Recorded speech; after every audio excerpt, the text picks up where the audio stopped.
Hi, everybody, and happy February 18th, 2026. Y'all, we are halfway through this month. I'm your girl, Sonja. Welcome to Prim and Proper Sports. I'm just trying to take care of some administrative things here. What's up to Let's Talk Sports Network? Hello. Thank you so much for joining us. First comment of the day. You guys must know I have a special guest on tonight. Give me one moment. Let me, we had like a little error message here. Uh, it's always one of those things you just be like, really? Right when we get live? Anyway, I have a special guest on tonight, and he's been on with me before. You guys will recognize him from the network. We met on Northeast Streaming Sports, then Northeast Professional Sports. Then we're now the McGrath Sports Network, in honor of our great producer, John McGrath. And so I have him here. It took me a couple of weeks to nail him down, y'all, because he's still in celebratory mode, as he should be. None other than my great co-host and the host of Football Talk with Bo. A whole bunch of shows he got going on. He does the Kraken reporting. He does a bunch of stuff on site out on the West Coast. I'm very grateful for his time on tonight, especially with the time difference. None other than my friend and co-colleague, Mr. Bo Crouch. Bo, welcome and thank you so much for joining us again at Prim and Proper Sports. How are you? Doing great. Thanks for having me. Always fun hanging out with you.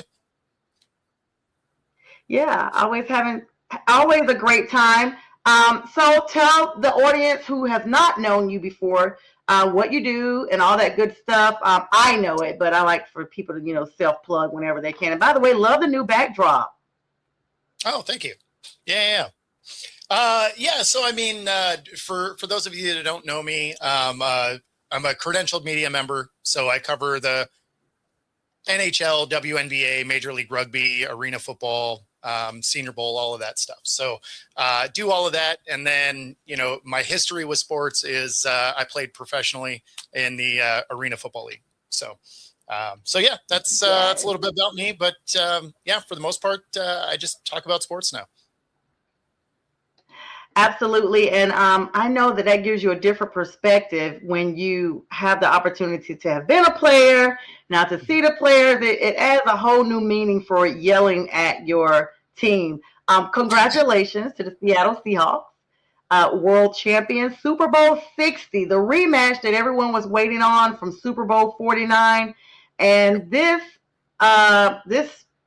defense, this offense, the entire side, it's very difficult to beat a team that was so well equipped on both sides of the ball, Bo. I mean, I literally thought the score may be a little bit worse than what it was. Congratulations to the Patriots for hanging in there as much as they could with a rookie quarterback, a still rookie quarterback. Congratulations as a former Panther to Sam Darnold. Way to come back. If they had a comeback player of the year, it had to go to Sam Darnold. It's so difficult, Bo, to see a quarterback assume the role of a backup quarterback and then to come back at the forefront, unless you're Joe Flacco and you're just trying to save face because somebody's out and they call you from home. But nonetheless, to go all the way to the Super Bowl, you all remain number one in the league the entire season, number one NFC team the entire season, even after a rough 4-game loss it was just like a 180, literally. How was it to just watch the maturation of that team and see the cohesiveness with Darnold at the helm, see Cabaret and all those great guys out there? Yeah, I mean, it was such an impressive run, and it was one that was kind of under the radar a little bit, right? I mean, all the talking heads were still talking about the Rams being better, the Niners potentially being better. But then when you watched the numbers, you're like, oh no, this team isn't messing around. I mean, they had the number one scoring defense in the league, and then quietly had the third most explosive offense in the league. And that was something that nobody was talking about. And, when it got to the Super Bowl, I really thought that whoever won the NFC side was going to win the Super Bowl because whether it was the Rams, the Seahawks, even the Niners, if they would have found a way there, I just didn't see any competition on the AFC side that was going to be able to handle those.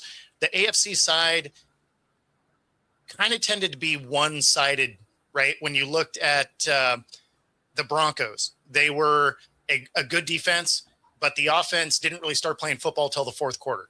The Patriots was a really inconsistent offense against some of the better teams, but you didn't know how tested they were. There was only 3 coaches they faced this year that didn't get fired in their entire schedule. Wild.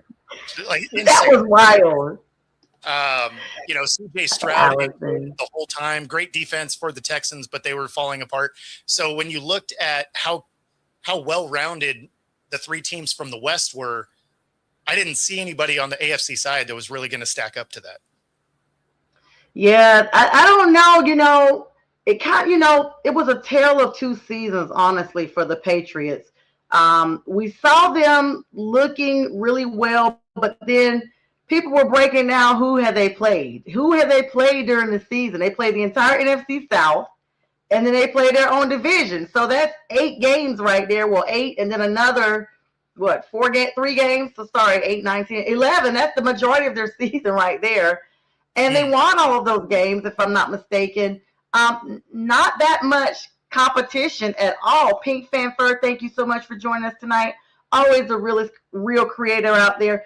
Pink, please share this on the Pantherettes platform. We're having some connection issues that everyone can see me side-eyeing. It's because I'm like, what's going on with Facebook? They're not letting us trend tonight for some reason. So anyway, Bo, I mean, such an amazing time, and just to know that that you guys got what it takes. You got the magic, as they say. To witness that, and you had an opportunity to kind of look at the stats. You're a stats person. How different is it that we see Sam Darnold performance-wise this season as opposed to the last couple of seasons? I mean, he looked very similar to what we saw with the Vikings. He was every bit that guy. And then when you saw him kind of fall apart at the end, the biggest reason for that was that offensive line got hurt. So you started seeing him getting an amazing amount of pressure, and you saw that pressure getting to him during the Super Bowl. Kudos to the Patriots, because if they weren't back there, that score would have been far more lopsided, because he just barely missed JSN, who was wide open, but he escaped a tackle and then got hit right as he threw that one that ended up sailing 5 yards over his head. But that would have been a walk-in touchdown for JSN. And then, they also got lucky on a Kenneth Walker penalty where he ran it, 50 yards to get in the end zone. And that one gets called back. I mean, that's 2 more potential touchdowns in this game. So, I mean, this game could have got out of hand in a score that was already pretty lopsided. Shout out to Christian. He was a real difference maker from that Patriots defense. Mm-hmm. Yeah, Gonzo, he did work. And it was funny because going into that, I thought that he and a safety were going to bracket JSN and kind of take him out of the game, right? And they did that. The part of this game that I didn't see coming was Kenneth Walker getting the MVP. I didn't think he was going to have the day that he had, because the Patriots defense against the run had actually been really good during the season. And so I was surprised to see him go off for over 100 yards. Yeah, congratulations to him. It was really it was disappointing to see Cabaret not out there, because he has been stellar throughout the season. Of course, we know that you guys had played 23, 24 games by the time the Super Bowl rolled around. Everyone's hurt this time of season, things like that. But just to think, DK Metcalf is somewhere kicking himself, surely, just like the Vikings are. To see him back, what is the projection of him coming back as a healthy version of himself next season? Charbonnet? Chardonnay. What I say, Cabernet? I'm thinking about a wine. My bad. So he'll be good. I mean, obviously, it was his ACL tear, so he's not going to be available until probably at least halfway through the season. So they do have some decisions to make. Kenneth Walker is going to be a free agent. Mhm. Seattle doesn't have a history of overpaying running backs, so I will not be surprised if Kenneth Walker's on a different team next year, Oh and my gosh. someone's going to pay him a lot of money. He's going to make 10 to 12 million a year because he had one of his best years since he got in the league and won the Super Bowl MVP. Someone's going to throw some money at him. Seattle's probably not that team. But see, that's just it, Bo. I mean, we see this with teams that win. We see it in all sports, honestly. We see it with the Braves won the World Series. Okay, let's decimate the team. We saw it when the Panthers just went to the Super Bowl 10 years ago. Okay, let's implode the team. Why not come up with this money? I mean, he's clearly earned it, not just having a stellar day, but freaking MVP and definitely a leader throughout the entire time of the dance show that Seattle put on. What's up to you, J.I.? Thank you so much for joining us both, guys. It's Bo. I mean, and hello to Candy Castellan. Hello, Candy. Thank you so much for joining us tonight. I mean, why not pay him? What is the salary cap was just raised, Bo? The salary cap was just raised for all teams. Are you telling me that Seattle does not have the money in place after going to the freaking Super Bowl to pay Kenneth Walker? They have the cap space, but that doesn't matter. So Seattle historically just doesn't pay running backs. I mean, they drafted Kenneth Walker in the second round and still drafted Charbonnet the next year in the second round. Yeah. So this is a team that has a history of just trying to get that next guy. Walker has mostly been injured throughout his career. He's gotten hurt just about every single year. And Seattle also has a history that is a little bit rough when it comes to the running back, where they haven't had a starting running back not land on IR until this year since 2014. Whoa, I wasn't aware of that.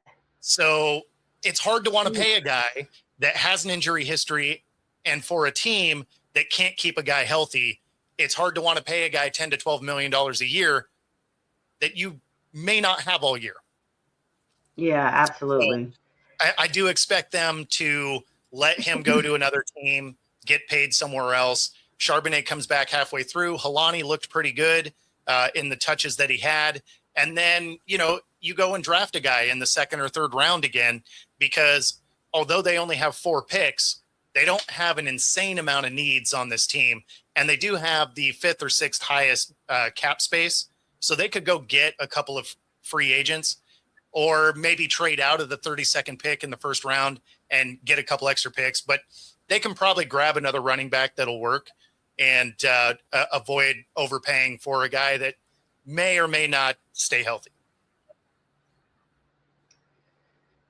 That's just the thing. The running back shelf life is very short, no matter what team you play for. And it's definitely short if you play for a team that is heavy run oriented, which most teams that use their running backs like that, especially when you got 2 of them.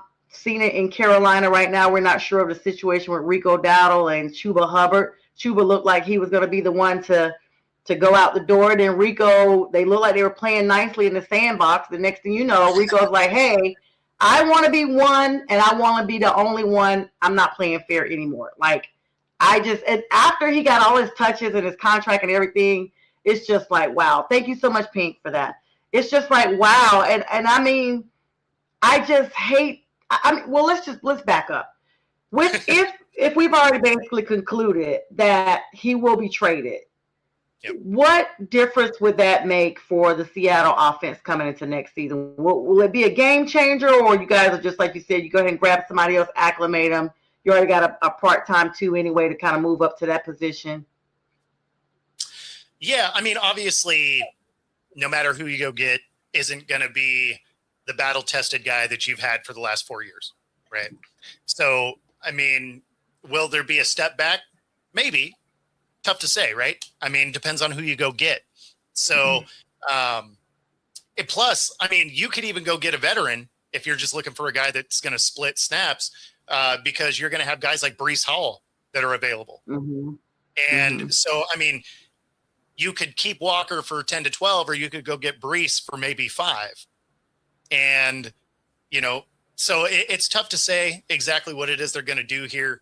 They are limited on draft picks. They only have the 4. So, I mean, they do have to be smart with the way they go about things. This is not the worst time that they've had. Back in 21, they only had 3 draft picks, and they bombed all 3 of them. So, you never know how the draft's going to work out. Yeah, you really don't. And to be fair, it's literally a gamble. I mean, DraftKings and all these people tell us to gamble responsibly. Teams, we need you to gamble responsibly. We need you to gamble because we as fans need dedicated players, to decide what we're going to do. You brought up the 49ers a little bit ago. We know, congratulations for tossing the Rams up out of the playoffs as well. That was my one.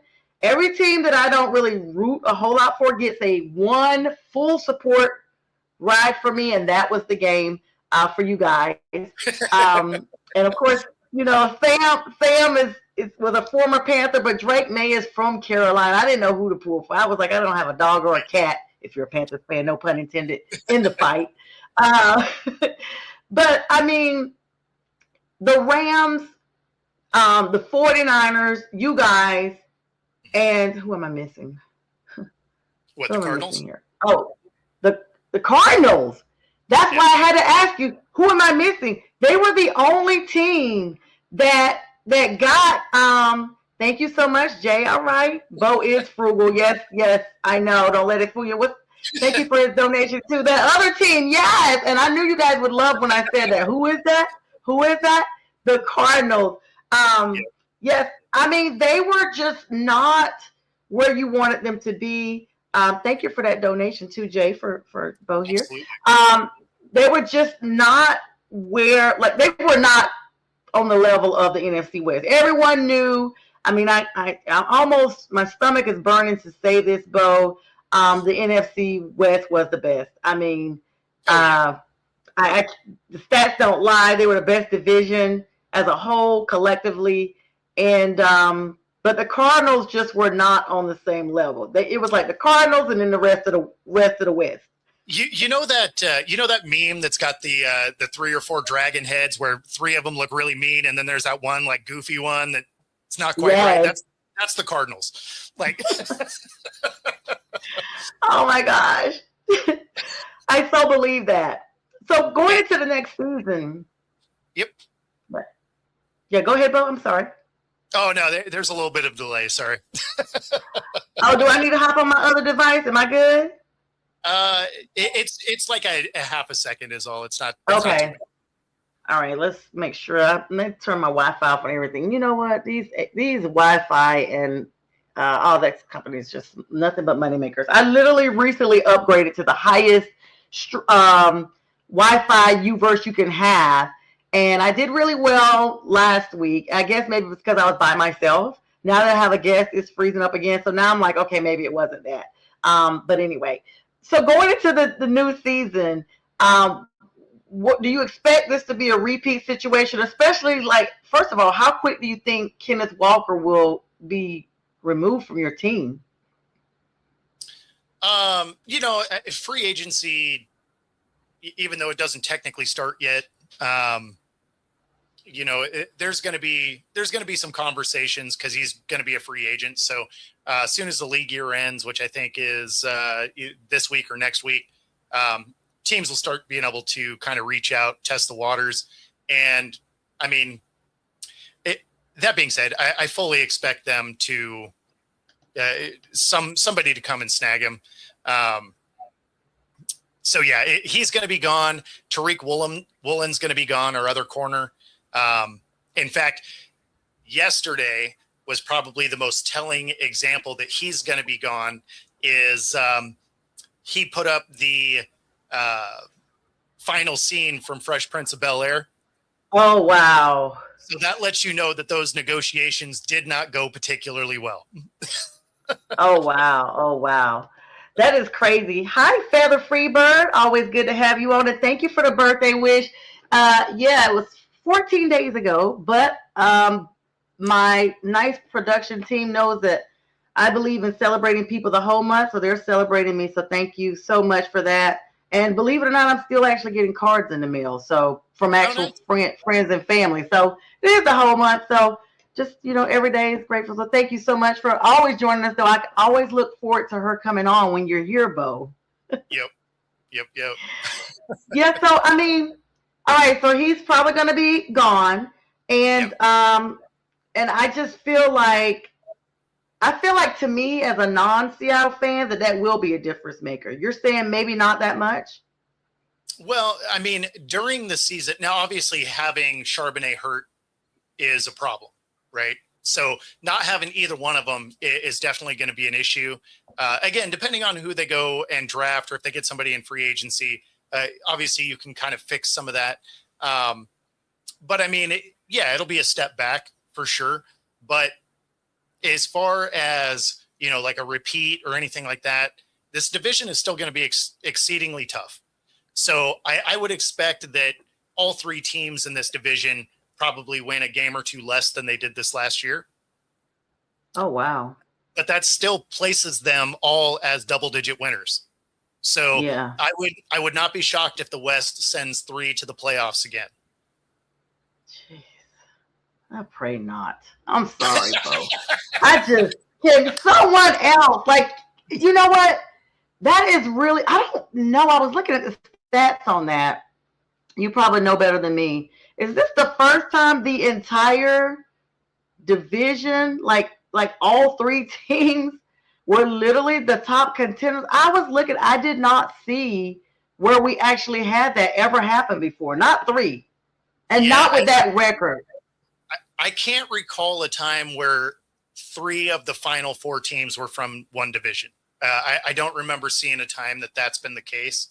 So no, that is kind of unprecedented. Or if it has happened before, it's probably like once, because I can't think of scenarios where like having 2 in there has happened a ton of times, but having 3, that's pretty rare. We don't have to worry about sending 4 though, because the Cardinals, based on their coaching hires, aren't even trying this year. So I don't even know. I don't even know who that dude is. I'm gonna be honest. I was like, who? What? Oh, so LaFleur is the Green Bay's coach brother. So wait, as in Matt LaFleur's brother? Yeah. So he's going to be their coach, but their offensive coordinator, they went and got Nathaniel Hackett for I have no idea why, but he hasn't been good anywhere. So based on that, I'm pretty sure they're not really trying to do a whole lot this year. He's doing a heck of a job. Yeah. Not a heck of a job when he comes on. So yeah. Oh, thank you, Jay. I lost my comment. I'm missing my comments over here. Thank you, J.I. And Feather Freebird says good evening again. Thank you so much to her. I mean, I don't know. Okay, so we're talking about your team, but I'm not talking about some other teams too, including my own. It's just fair. I will say before we get there, because I will congratulate you. You and I are in a group chat, and it's been a lot of fun. There were some days I was like, I'm not going to even respond because I am literally upset about my team, and his team is winning. But it was so much fun this season, Bo. I was like, yeah, Bo, I don't remember you being this vocal last year in the chat. You were like, oh, I was. I'm like, well, I didn't see it, not for my team. For me, I return energy, right? So if people are posting stuff, I'll post back. If people aren't saying anything, I just leave it alone. But if people are posting stuff, I'm like, oh, okay. Like, yeah, it was so funny because it was like, I'm just trying to celebrate the fact that we are relevant for the first time in 8 to 10 years. 2017, 2015, depends on how you look at it. And I would put like a little stat up, and I'm just like, look, guys, like we're doing it. And Bo comes with this meme that's just the total opposite. Like, oh, here's your championship trophy now for finally winning 3 games in a row. Come on, I made that specifically for you. I know you did, because I was like, this is a Bo creation. So you guys, we always have a lot of fun. And you know, they have a slogan that says football is family. It really is. I would not be here continuously where I am. I would not have met Bo if it wasn't for Mac. Shout out to Miss Linda. I'm always so grateful. I think about them several times a week because every time I get ready to sit down and do a show, I'm always like, you know, they sought me out. They had Bo, and because of that, I've met so many great people that are super talented. And Bo has the most amazing show. I mean, Bo, sometimes you do so many shows. I'm like, when do you have time to do anything else? Just working for the Kraken out there, and you guys just had the Super Bowl party. How was that? I saw like some footage of you at Lumen Field. You were there before the crowd got there. How exciting was that? I mean, it probably sounds corny, but I really want to know how it was. No, like it was awesome. So there was about 1 million people down in Seattle for the parade, and before the parade took off, so where you saw that video inside of Lumen Field, that was the trophy presentation, and there was, on top of the 1 million people outside, there was a little over 40,000 in the stadium. So pretty electric atmosphere. And yeah, so I mean, it was a blast. Anytime you can get a championship parade is amazing, right? Yeah, I wouldn't know, but I'm just saying, yeah. Well, the Braves had one. I've experienced that here in Atlanta with the World Series, but for NFL, I wouldn't know. And at this point, now past the half a century mark, I'm praying I can see one before my days have ended. And I plan on being here a long time, but I don't know. But that is super exciting though, Bo. And I had opportunity to just fly over Lumen Field last year. I'm still planning on, because I have a passion for football. My goal is to get to every stadium, and I'm only a third of the way there. So I got to get to Seattle. I probably will choose when we're not playing you guys, just so that I don't have to be upset. I can go and just enjoy and just leave happy no matter what. If I go when we play you guys, it's just like, you just never know. I'll be like, Bo, have your bond money already ready, because I'm showing out at this game. Like, I guarantee you, it's funny, but every time people go to games with me and they don't really know me, they be like, oh my God, like, I cannot believe you really. I'm like, oh yeah, I'm not exaggerating. Like, the chat is a very dulled down version of the real me at a game. So it was funny because I'm really bad with divisional rivalries, especially the Falcons, because I live here. And one year I was leaving the game, arriving at the game, correction, and one of my church members was there. I saw one going in and one coming out. The one coming out was one of our elders, and he was like, oh, next year we'll have to, get seats together. I was like, oh, no, you don't want to sit with me at a game. And he was like, oh, no. I said, no, I say things that are definitely not spiritual. He's like, oh, Janie, his wife, gets a little excited too. I said, no, this is totally different. You'll probably be revoking my membership. Like, I am horrible. Like, people threaten to call the number on me. I figured he was sitting close, and as he was leaving, he was like, you need Jesus. Like, you need Jesus, and you up there singing on Sunday? That is not who I saw in the stands, ma'am, at all. But yeah, it's super fun. So moving on just a little bit, and we'll it's actually 9:30. So Bo, you and I need to do a small commercial real quick. We'll be back with you in about 1 minute. We got to do a promo for Pearson, my niece, who's on her final stretch of her scholarship run. Thank you, everybody, for all of your donations and everything. And just a small plug. If you do not know, you're not able to, even though Pearson has over a 4.0 GPA, North Carolina has this thing now. They don't give scholarships without the financial basis overall. So this is the purpose of this. Her mother is very successful. Her dad is very successful. And so they think Pearson doesn't even need any money for school. So we're doing this because she genuinely does need a scholarship, because it's not just academic. And she gets to keep 100% of the money she raised. And if she wins the most amount of money raised, Delta Sigma Theta will match her with their scholarship. So we'll be right back in 1 minute, 10 seconds with Bo Crouch. The God above made you a masterpiece. The vision is clearer, nearer. My God said lean on and to lean on his power. Your perspective can be sweet when circumstances are sour. I'm saying. I can see the vision clearer.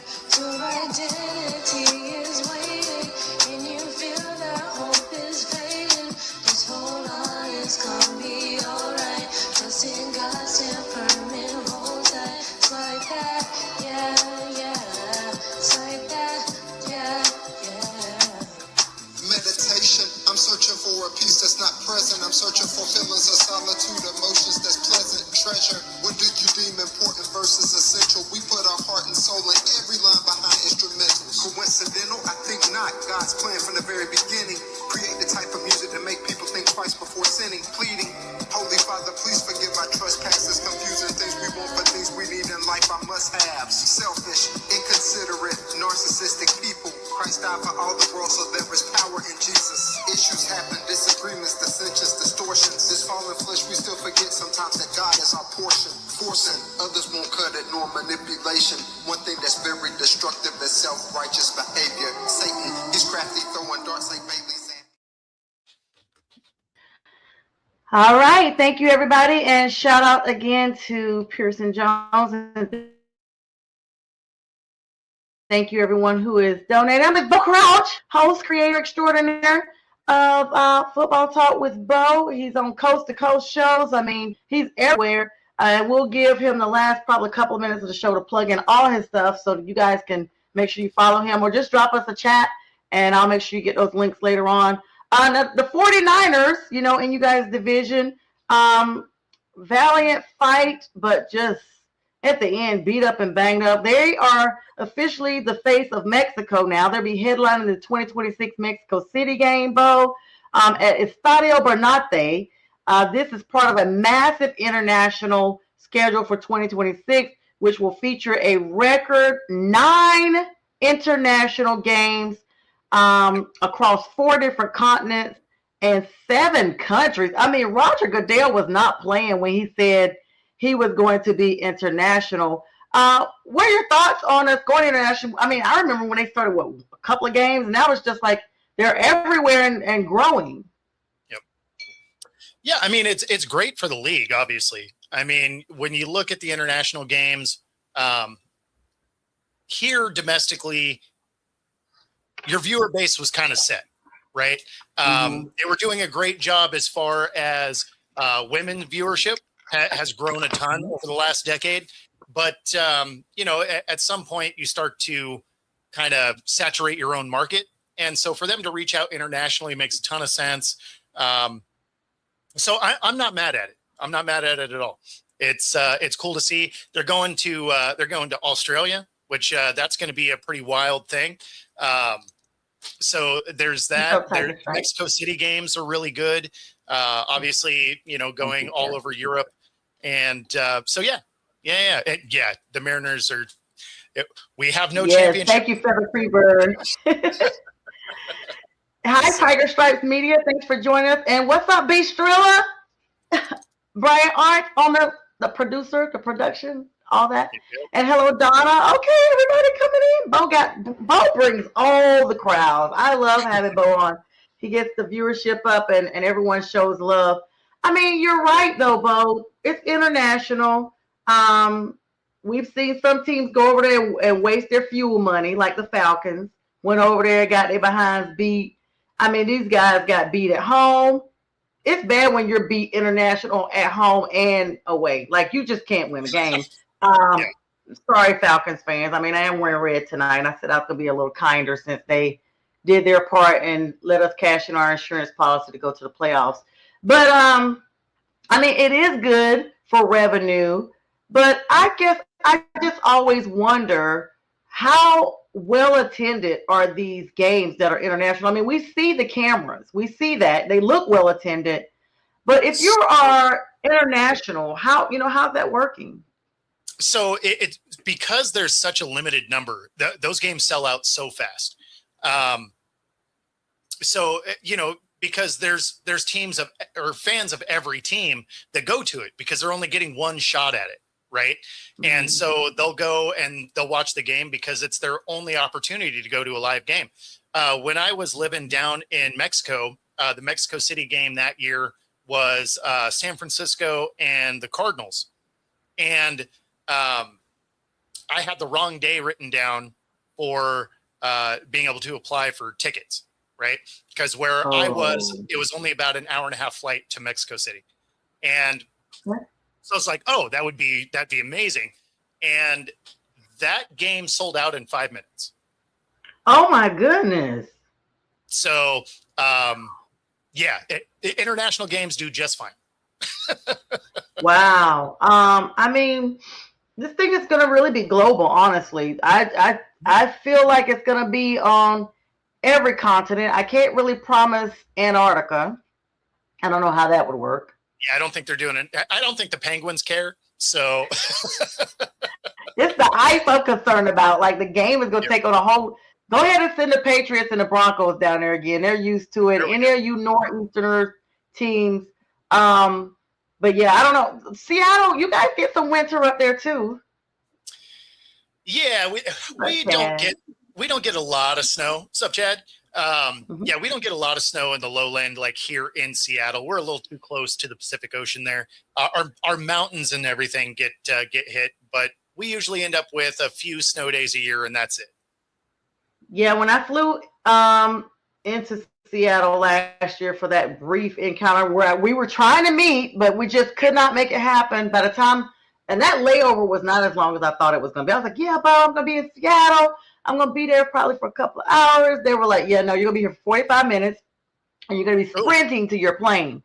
And literally, I realized the proximity because I literally saw the coast end, like how we flew out. I saw the mountains and then it was nothing but water. And I was like, wow, I literally just flew coast to coast, like, like your show. I literally just flew off the map. It was so interesting to me because I'd flown to LA a few times, but I've never flown over the Pacific. I've never flown to Hawaii. I was going to Hawaii that time.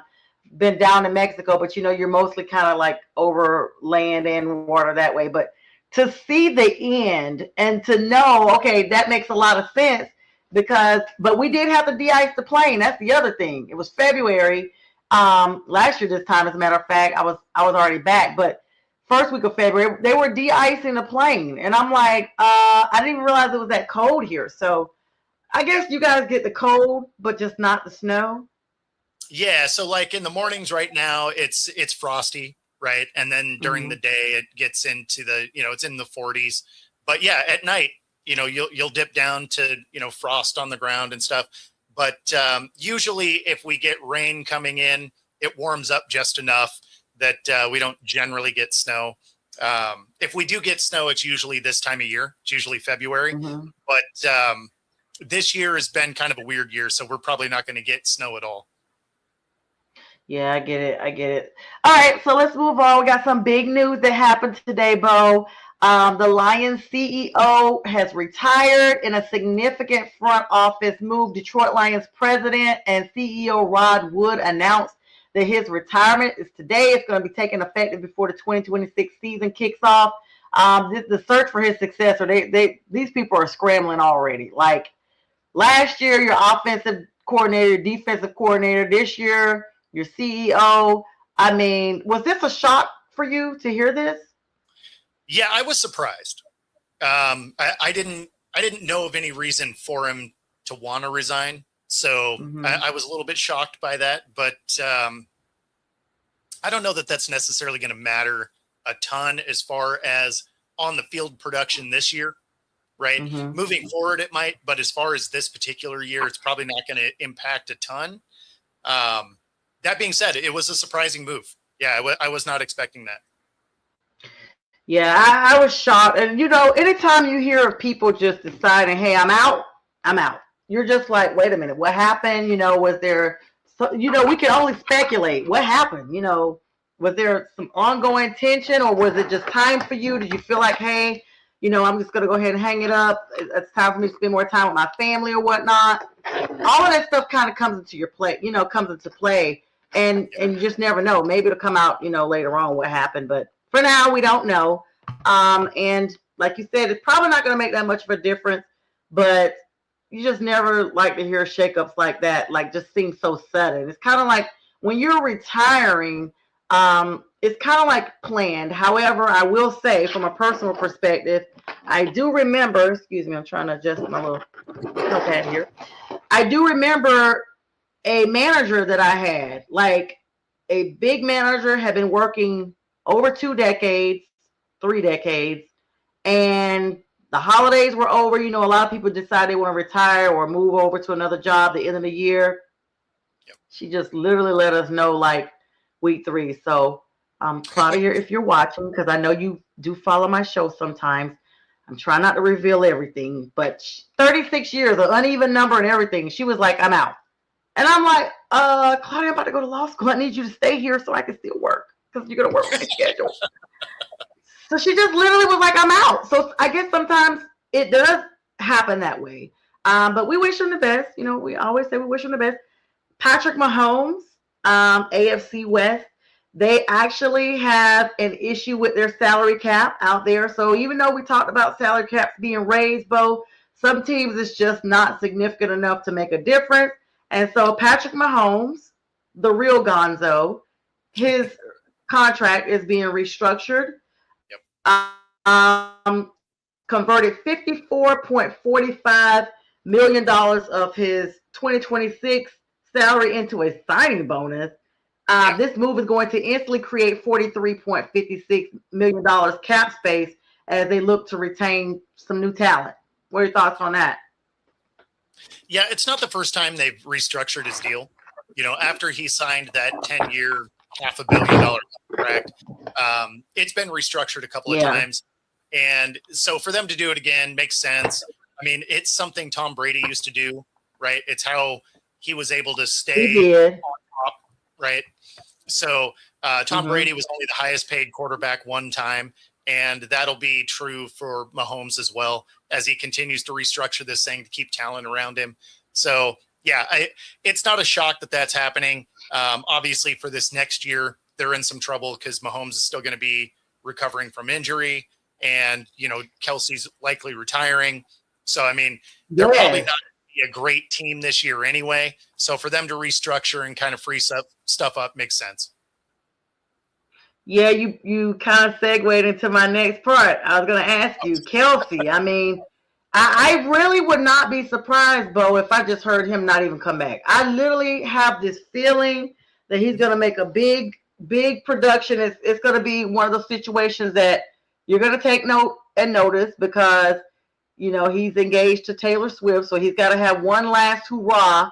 And it just wouldn't be the same if he just decided, okay, at the end of the season, I'm just not going to do it. I don't think that he has it in him to feel like he can run it back another season. We just didn't see the same vigor that we've seen in him over the years. Well, and there's not a big incentive to run it back because you're not going to have Mahomes. So Mahomes isn't going to be ready to go for the beginning of the season. So, I mean, what are you running it back for? A potential miss playoff again, right? So I don't see, like, he's a free agent anyway. So it would require them wanting him to come back and him wanting to come back and finding a number that makes sense. And when you looked at him over the last 2 years, you could see that his speed had slowed down. He wasn't quite that impact player anymore. Really, the only reason you want to come back is if you want to play maybe 2 more years, honestly, to get the all-time tight end receiving, you know, yardage record. I could see him maybe wanting to do that, but he's still going to go down as one of the best tight ends to ever play. So I don't think it's really necessary for him to. But when you're looking at the way this team is and how it's going to shape up this year, I don't know that you try and come back for a year that you're pretty sure the playoffs are, you know, a wild card is probably your best shot at the playoffs. They're definitely not reachable. Right. And I just feel like with Mahomes being out, like you said, how is he going to even get any receptions this year? Like, he wasn't getting a lot of targets anyway. He really was not. And so if you look at that, and that was the reason why. He literally has been, he hasn't just been that good with ball management anymore, honestly. I guess that's the best way to put it. We saw him drop pivotal catches even when Mahomes was fine. Yeah, no, absolutely. I expect him to, you know, announce his retirement. I know he's still milling it around, but he has so many things he can do off the field. You know, obviously his New Heights podcast it does fine. Yep. He would get whatever kind of TV deal he wants to get. So, I mean, he has all of his after playing stuff kind of already in front of him. So when you're looking at a team that doesn't have a real good shot at the playoffs, your guy is probably not going to play most of the year. I mean, I don't know. It'd be tough to want to come back for that, especially because you're competitive, right? So the last thing you want to do is come back for one more year, risk getting hurt for a season that you can kind of look at saying, yeah, I mean, a playoff spot's going to be tough.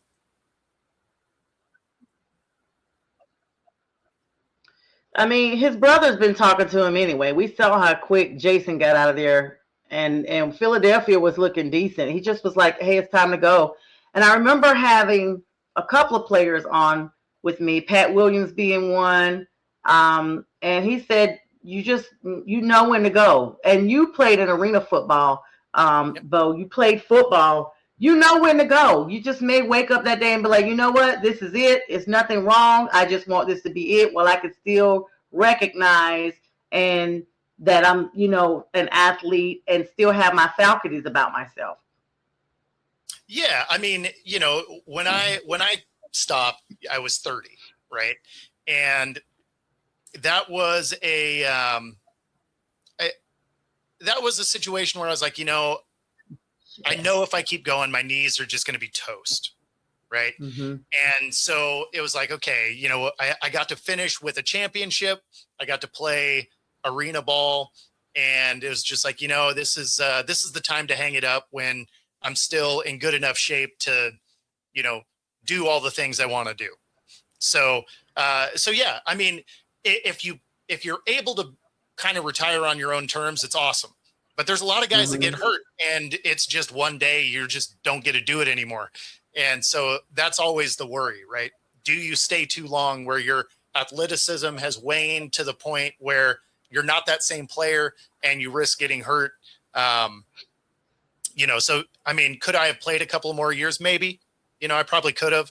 But at the same time, would I have had a bigger risk of, some bigger injuries? Absolutely.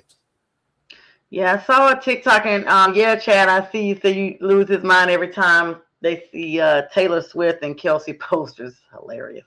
I will say this. I saw something on either Instagram or TikTok. There was a wife of a NFL player, and that guy was still young and barely mobile. And she was like, nobody talks about how it is, to go from, and then, they're doing that little go from video where they show them in the stands and on the field running around, and then the after. Like he was like, it was scary. We as fans enjoy the game. It's one of our favorite pastimes. I know they say baseball is, but I like to think football is too, but it's so brutal. So it's a blessing to know that, you still enjoy it from a safe perspective. You got your wins while you were there, and and still young enough to enjoy post football life. The Chicago Bears and some other news have promoted Press Taylor to their offensive coordinator. I don't know who that person is. Are you aware who Press Taylor is? I am not. I did not see that there, so I will have to look further into that. I saw this popped up. I saw this. Like, what is happening? I saw this on NFL somewhere. But with AI in this day and age, Bo, you have to be really careful because so much stuff looks like it's legit. But then I just double checked it. Okay, so he's moving from his previous role as the team's passing game coordinator to fill the vacancy left by Declan Doyle, who recently joined the Ravens. Okay, so it's legit. All right, so I had to click on it. Like, what?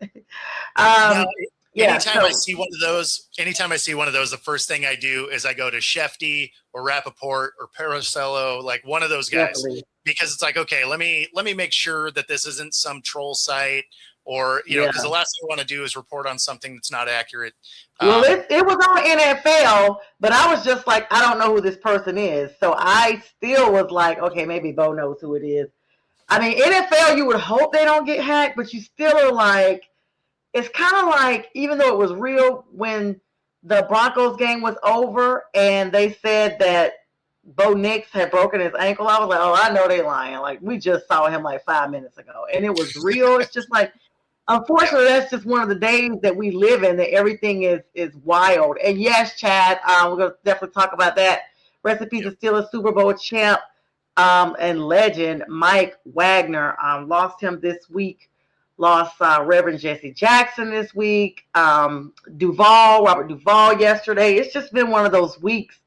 But the contribution that Mike Wagner brought to the Steelers, I like to think.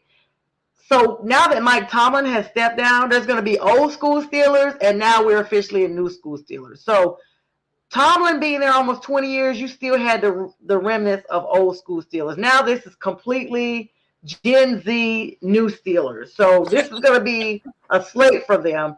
So the contribution that Mike Wagner brought to the Steelers, that franchise, that organization, just a Super Bowl championship, just amazing to see just how they were still putting things together with him on the squad. Yeah, no, I mean it. Back when he played, that was a different era of football for sure. I mean, that was some hard hitting, hard hitting football. But the real no pads. Yeah, it was. That was steel curtain time. So like it was. It was pretty impressive. Pretty impressive era. They're going to be a weird team this year. They are. And Mike was 76. I mean, we don't really, I remember looking at 76, like, okay, he lived his life. Now I'm just like, the closer I get to it, I'm like, yeah, he's still young. He was a cornerstone of that steel curtain that you talked about from the 70s, that offense. And you're right, 10 years with the Steelers from 1971 through 1980. And he actually, contributed so much. He was part of 4 of their Super Bowls in the 70s. And he was actually considered a ball hawk. He recorded 36 career interceptions, including a league leading and standing 1973 record that has not been broken as of yet, 8. He famously recorded the interception in both Super Bowl, I guess that's 9 against Fran Tarkenton, and then Super Bowl 10 against Roger Staubach. So everybody knows who he is. 2-time Pro Bowler, 1975, the year I was born. Kudos. And 1976. And he was definitely a member of the Steelers Hall of Honor. So they said he actually had been battling pancreatic cancer. Oh, okay. Yeah, that's a tough one. Yeah, pancreatic. That's a tough one. Yeah, pancreatic cancer. But he clearly fought it very valiantly to be the age that he was and to still try to, put up a fight. All right, let's talk about some free agency, Bo, as this time runs by us so fast.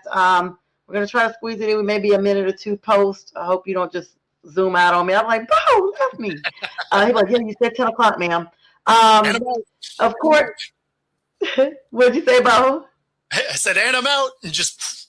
And I'm out. The New England Patriots promoted Zach Kirk to their defensive coordinator. Veteran wideout Robert Woods has signed a 1-day contract with the Rams yesterday to officially retire after 13 seasons. And that leads us into our free agency. Now, the franchise tag window is officially open. It will be closing here shortly, March 3rd. But analysts are actually closely watching several veterans who may be released. And we talked about one of them earlier. For cap savings purposes before the free agency. One that everybody is just like kind of shocked about, besides Kenneth Walker, honestly. And I don't know if they're shocked or they're just like kind of resolving. You know how something just goes to a resolve, like we just have to do it, like it's just the best thing. Kirk Cousins, the Atlanta Falcons, they have not banked on who their quarterback is starting now that they've hired Kevin Stefanski. But he is up for that big cut after backing up Michael Penix Jr. They're expecting him to come back beginning of the season. And he's backing him up for much of 2025. He's widely expected to be finally released to free up space in Atlanta, but a lot of that money was guaranteed, Bo. How did they do this? So most of his guaranteed money's done. So this is the 3rd year of his contract, and so only $10 million of it was guaranteed for this year anyway. So it's actually pretty easy for them to move on from Cousins. So not a huge shock to see him go. I wouldn't be surprised to see the Vikings kick the tires on that, because J.J. McCarthy has not looked like that guy.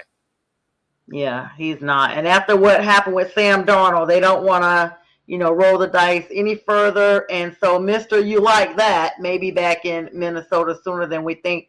Another person of not really stellar numbers as of last season, Alvin Kamara, the New Orleans Saints. His name is out there, career low production, like I said. He's a top candidate to be released post June 1st, though. So the cut designation, they think they're going to release him. Not necessarily trade him, just like, you know what, Alvin, you can go back to Atlanta now, your home city.